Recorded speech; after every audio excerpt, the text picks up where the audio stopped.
So this is how to do better Google searches with 5 different tips. And so we'll get started with the first one, which is what Google ignores and what it doesn't. So one thing Google totally ignores is things like hyphens or spelling. So here's New York galleries. And then if I search New York galleries, it's very similar. Google is doing a autocorrect of my spelling error.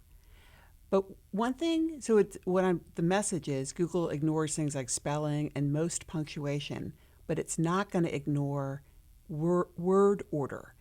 I just changed the order of the words that I was searching, and my results changed dramatically.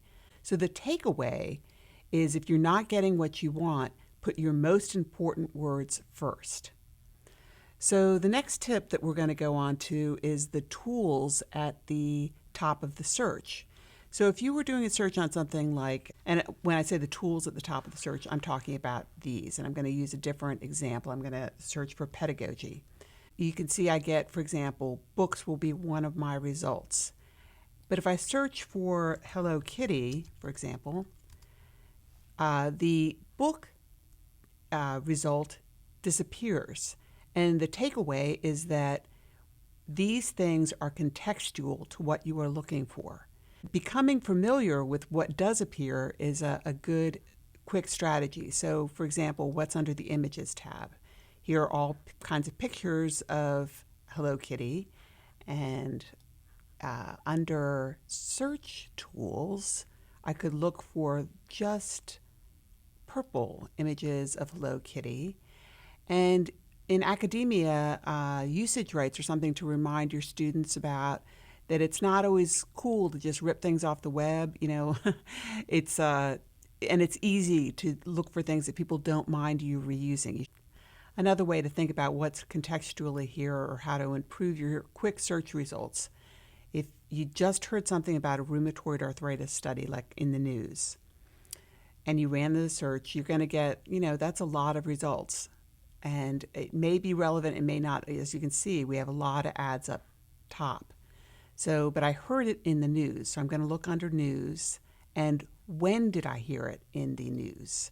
I heard it within the past week. So it's just a way to help narrow the recent studies that were just reported in the news. So the next thing I'm going to talk about is using advanced search features. I'm going to look for the term exercise science, and I've run a search. And now that I've run a search, I'll see a gear in the top right corner. So advanced search is here, and I could look for things about exercise science just here at this university. So I'm looking in the domain of UALR or Harvard or wherever you wanted. So that narrowed our results significantly. And there's a lot of other features there under advanced search that will be handy, like what format did you want? It might just be PDFs. And now we're down to 164 results. You could see how you could continue to limit using the advanced search features, like exercise science has to appear in the title of that PDF's document. Sometimes it seems like you always get a million results with Google, but by using tools, you can really narrow your results quite a bit and even get nothing.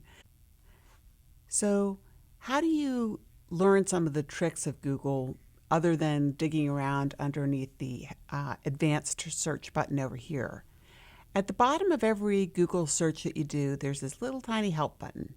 And under the help button, the ones I find most helpful to me, of course, it's Google, so there's going to be all kinds of wonderful things like the Google search forum or videos, which are all highly recommended, far better than what I'm doing here.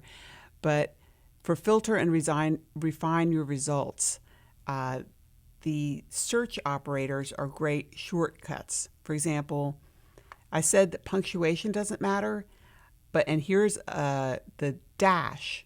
And I'll show you how that works in practice. It's not used like a dash, it's used like a minus. So we're here in Central Arkansas, and when I do a search for cows, Google, I'm logged in right now. Google knows what I search for. They know I like the public library system. But say I'm not looking for the public library system right now. So I want to remove that from my results.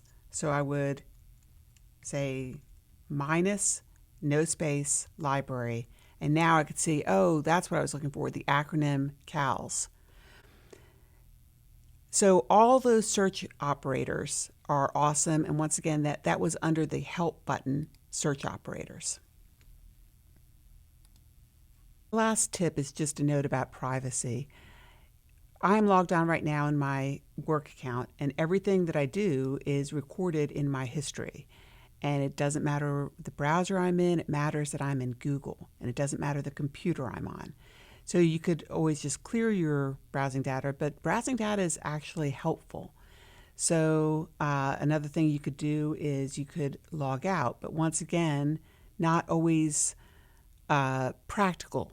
If you just want a quick pop out and search something, there's a feature called incognito window. I think it has a different name in Firefox, but every browser has this feature. It might be under file, and it'll be called something like private browsing or private session or incognito. So if I wanted to plan a holiday for somebody, I could search for hot springs hotels and then not have ads be appearing on my account at home, for example. So the takeaway there was that when a product is free, like Google or Facebook, basically you're the product. So that's why you always see ads after you've looked for things.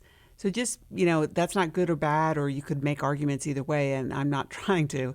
I'm just saying, just being aware of how you can turn off your history for a breather can be helpful.